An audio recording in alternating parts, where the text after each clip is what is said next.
kita lagi galau tentang satu masalah, jalan keluar yang pertama yang harus teman-teman cari itu adalah Allah Subhanahu wa taala.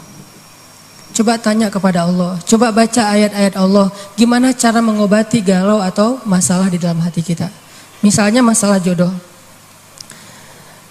Allah bisa kita baca di dalam firman Allah surat An-Nur ayat 32. Ini salah satu ayat yang bisa membooster teman-teman jomblo fisabilillah.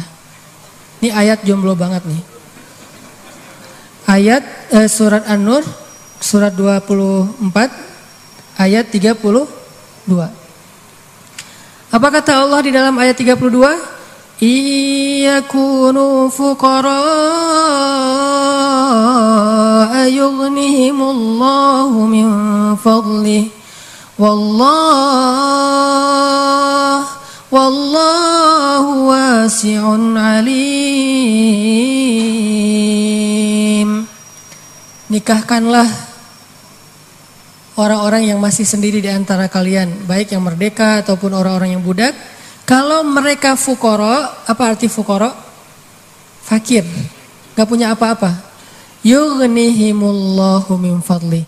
Allah yang akan mencukupkan mereka dari karunia-Nya. Dan Allah maha luas lagi maha mengetahui. Ini ayat booster banget nih. Datang ke rumah calon mertua, capture nih ayat nih. Capture dulu ya. Capture. Udah selesai capture, ditaruh paling depan. Jadi pas kita buka HP langsung ayat ini yang keluar gitu. Begitu ditanya kerjaannya apa, tunjukin nih ayat. Kan pertanyaan kedua pasti kerjaannya. Pertanyaan pertama siapa namanya, kedua kerja di mana. Siapa namanya, misalnya sebut nama kita, sebutlah Budi gitu. Oh iya, kerja di mana, masih kuliah atau udah kerja? Udah selesai kuliah Pak. Kerjanya? Pak, ini. Apa ini? Kalau mereka fakir, Allah yang akan mengayakan mereka. Hah? Ngeri juga udah pakai ayat ya. Dan Allah maha luas lagi maha mengetahui Pak. Itu juga saya dengarnya dari Ustadz gitu ya. Oh benar juga nih ayat ya. Terus gimana anak saya dikasih makan apa? Allah yang kasih makan bukan saya. Anak bapak dan saya, bapak semua kita nih pemakan rezeki bukan pemberi rezeki. Nggak ada satupun kan di antara kita pemberi rezeki. Semua kita ini pemakan rezeki. Pemberi rezekinya Allah. Dan ini ayat modal saya banget untuk nembak si dia. Kan saya dulu nikahnya nikah ngutang. Maharnya aja ngutang ke sebelah. Tapi bilang ngutangnya jangan pas awal. Nanti aja kalau udah deal baru ngutang. Udah setuju nih, kita nikah ujung-ujungnya, boleh utang dulu. Ternyata Allah mudahkan setelah itu. Justru setelah saya nikah tuh kan dulu saya kerja gak jelas ya. Memang gak punya kerja sih, bukan gak jelas. Nikah tuh gak punya kerja, gak punya simpanan apapun, gak punya bekal. Pokoknya modalnya modal surat An-Nur ayat 32. Itu modalnya, catat tuh. Kalau perlu jadikan status. Justru setelah menikah saya ngebuktiin sendiri gimana Allah maha menunaikan janjinya. Allah gak pernah ingkar janji. Kalau kita fuqara, saya emang dulu fuqara. Gimana fuqara? Gak tahu mau makan apa hari ini juga. Namanya mahasiswa di luar negeri. Tapi kemudian setelah selesai nikah, Allah mudahkan dengan tiba-tiba saya dapat kesempatan menjadi petugas haji resmi, bukan outsourcing gitu, resmi. Petugas haji resmi dari Depak selama 1 bulan musim haji dan itu lumayan penghasilannya. Pulang dari situ dapat tawaran untuk ikut audisi mengisi tilawah Al-Quran di salah satu televisi di Mesir. Yang ikut audisi itu banyak. Orang-orang Arab kan ngajinya bagus-bagus ya. Kelasnya udah kelas Al-Afasi, Al-Ghamidi, Toha Junaid, yang keren-keren lah bacaannya, suaranya, hafalannya udah pasti keren. Saya ikut audisi tuh.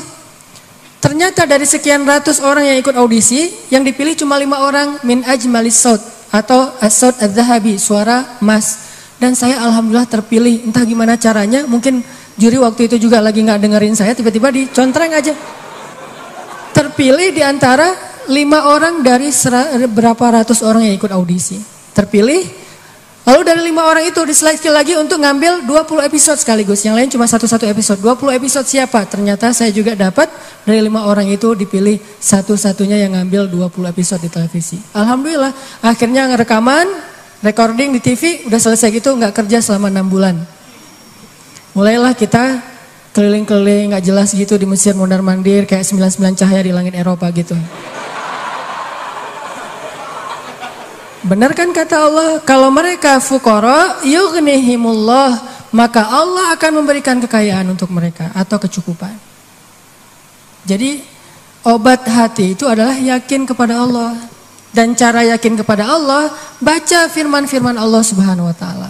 Allah berjanji di dalam banyak ayat untuk bisa menjadi iman, menambah faith, menambah keyakinan di dalam hati kita. Tinggal kita baca aja. Banyak banget ayat-ayat kayak gitu. Jadi begitu kita galau tentang gimana nanti nih, apa yang harus saya kasih, gimana menafkahi, baca nih ayat. Gitu juga kalau misalnya kita cari kerjaan atau cari nafkah. Allah Subhanahu wa taala juga memberikan kita banyak sekali ayat-ayat yang menjadi janji dari Allah bahwa siapa yang yakin kepada Allah, pasti Allah Subhanahu wa taala akan menjaganya. Itu banyak banget ayat kayak gitu. Salah satunya teman-teman bisa baca minimal banget teman-teman bisa baca di surat Hud ayat 6. Coba baca surat Hud, surat 11 ayat 6. Ini juga ayat untuk ngecas iman kita. Apa kata Allah di ayat 6 surat Hud? Bismillahirrahmanirrahim. Wa ma min dabbatin fil ardi illa 'ala Allahi rizquha wa ya'lamu mustaqarraha wa mustawda'aha kullun fi kitabim mubin. Gak ada satupun hewan yang melata di muka bumi illa 'alallahi rizquha, kecuali Allah yang menjamin rezeki bagi mereka. Terus kenapa kita khawatir? Kenapa kita galau? Kan Allah yang menjamin, dan jaminan Allah itu sebaik-baik jaminan. Dijamin oleh perusahaan asuransi atau finance, itu aja kita udah yakin gimana dijamin oleh Allah Subhanahu wa taala. Kayak ada orang yang ngambil asuransi kesehatan, dia nggak khawatir dengan sakit. Ada orang yang mengambil asuransi kendaraan, dia nggak khawatir kelecet atau terjadi kecelakaan, dirampok atau dicuri kendaraannya. Ada yang total loss only misalnya atau all risk, dia nggak khawatir. Kenapa? Ada yang menjamin. Ada orang yang mengambil asuransi pendidikan, dia nggak khawatir dengan harga pendidikan yang semakin mahal karena ada jaminan. Kalau kita masih sering ragu dan sering khawatir dengan hidup kita, berarti kita nggak yakin dengan jaminan Allah Subhanahu wa taala. Makin kita yakin dengan jaminan Allah, makin hilang rasa khawatir dalam hidup kita. Tenang ajalah, ada Allah. Ketika kita ada masalah sedikit, kita tinggal klaim. Dan mengklaim asuransi Allah itu lebih gampang daripada ngeklaim asuransi manusia. Ngeklaim asuransi manusia tetap aja ada biayanya. Tapi ngeklaim kepada Allah itu nggak ada biayanya, nggak perlu pakai nomor antri, nggak perlu jauh-jauh keluar dari rumah. Kita tinggal mengangkat kedua tangan kita mengatakan Ilahi, Robbi, saya ada masalah nih, tetapi Engkau Maha Besar. Dan setelah itu hati kita akan langsung tenang. Ini teman-teman, di antara obat terhadap semua penyakit hati itu adalah belajar yakin kepada Allah Subhanahu wa taala. Teman-teman bisa baca juga nanti surat Al-Mulk. Ini surat yang benar-benar ngebooster hati kita. Jadi sesi pertama ini saya pengen sharing. Ternyata kalau kita pengen menghilangkan semua penyakit hati kita, mulailah dari belajar iman, belajar yakin kepada Allah Subhanahu wa taala.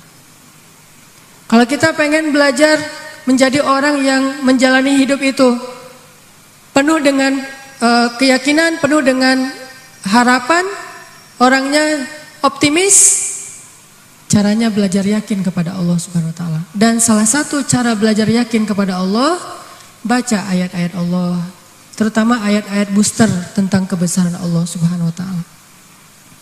Inna fi khalqis samawat, dalam penciptaan langit, bukan cuma di langit tapi penciptaannya, prosesnya. Inna fi khalqis samawati wal ardi wa ikhtilafil lail wa ikhtilafil laili wan nahari laayatin liulil albab. Langit, bumi, silih bergantinya malam dan siang atau musim, di situ ada bukti-bukti bahwa Allah Maha Kuasa. Kalau itu aja buat Allah gampang, cuma kun fayakun, apalagi cuma ngurus kita yang cuma kecil dibandingkan langit dan bumi. Kita itu dibandingkan langit dan bumi gak ada apa-apanya. Kalau langit dan bumi aja buat Allah gak ada apa-apanya lagi, apalagi kita. Jadi intinya teman-teman, kenapa kita khawatir kalau Allah menjamin kehidupan kita?